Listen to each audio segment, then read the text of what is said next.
Et depuis un mois maintenant, plus de 500 Palestiniens ont été tués selon les Nations Unies sur les sites même de distribution d'aide de l'organisation israélo-américaine controversée qui s'appelle Fondation humanitaire de Gaza. Le quotidien français Le Monde a mené l'enquête. Bonsoir Alexandre Horn. Bonsoir. Soyez le bienvenu sur TV5 Monde. Vous faites partie donc de l'équipe de journalistes qui a voulu faire la lumière sur la mort de ces civils tués alors qu'ils allaient chercher de la nourriture. On regarde d'abord un extrait de votre enquête vidéo. Le 30 mai 2025, nous n'avions plus du tout de nourriture. Mon père était blessé et ne pouvait ni bouger ni sortir pour aller chercher à manger. J'ai donc pris la décision de me rendre moi-même à Rafah pour essayer d'obtenir de l'aide auprès de l'organisation américaine. Vers 4 ou 5 heures du matin, alors que Malik s'approche de la distribution, des tirs fusent.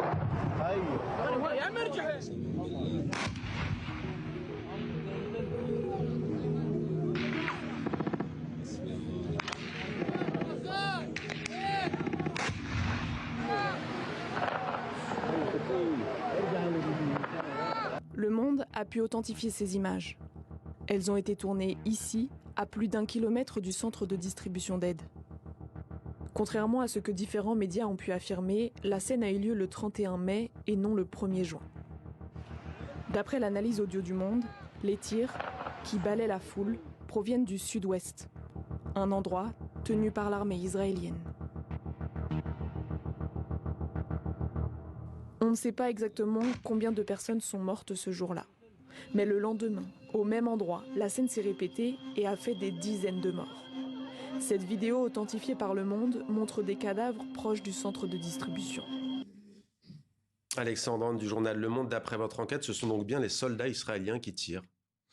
En tout cas, ce qu'on peut dire, c'est qu'à partir du son des deux vidéos qu'on a réussi à authentifier, celle qu'on voyait, celle de Malik, avec qui on a pu échanger, qui est un témoin qui nous a transmis directement ces vidéos, et une autre vidéo qui était directement accessible en ligne, à partir du son des tirs, où on entend les balles passer au-dessus et le bruit de la sortie des canons, qui sont du coup à la fois le bruit de la balle qui va plus vite que la vitesse du son et le bruit de sortie du canon, on arrive à avoir des estimations de distance, vu qu'on connaît à peu près les calibres qui sont utilisés.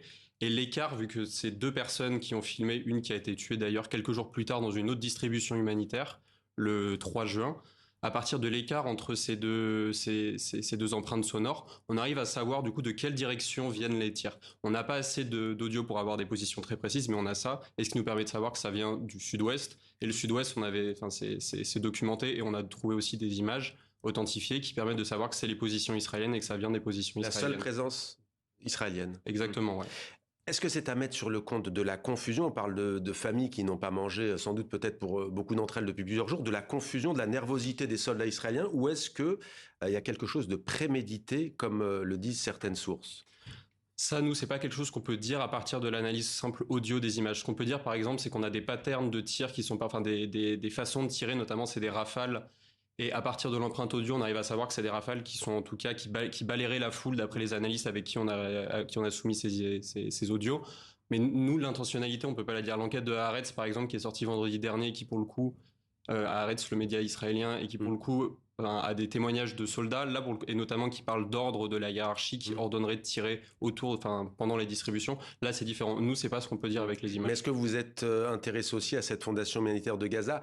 Des Palestiniens, mais pas seulement, dénoncent un piège, y compris des organisations humanitaires, avec des files de civils qui font la queue, et au bout, c'est donc la mort. Est-ce que vous vous êtes posé cette question du piège?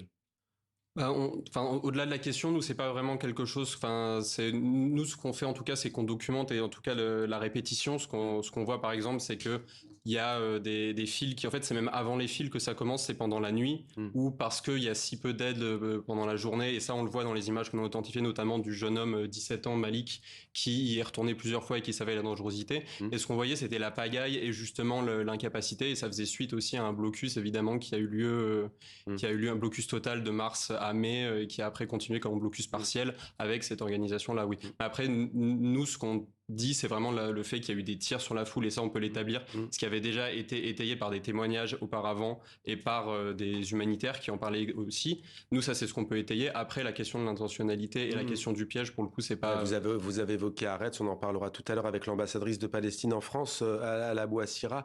Juste sur la suite, peut-être, on voit très bien, rappelons que les journalistes sont interdits d'entrer dans l'enclave palestinienne, dans la bande de Gaza. Est-ce que vous allez continuer, vous, sur ce dossier précis, à travailler sur le son, sur l'image, sur la vidéo? Moi, je travaille sur le sujet depuis le 7 octobre 2023. Vous êtes avec Hamas. Je travaille, donc oui, donc, on est d'ailleurs toujours en train de travailler dessus, et notamment parce qu'il y a une impossibilité d'accès, il y a une possibilité de recueillir des témoignages, et ça, pour le coup, tous les journalistes au monde et ailleurs le font depuis le début, mais nous, c'est aussi pour ça qu'on travaille sur les images et qu'on va continuer à le faire. Oui. Merci beaucoup, Alexandre Horn. Je rappelle donc que vous faites partie de cette équipe de journalistes d'investigation qui a voulu faire la lumière sur la mort de ces civils palestiniens tués lors des distributions de nourriture.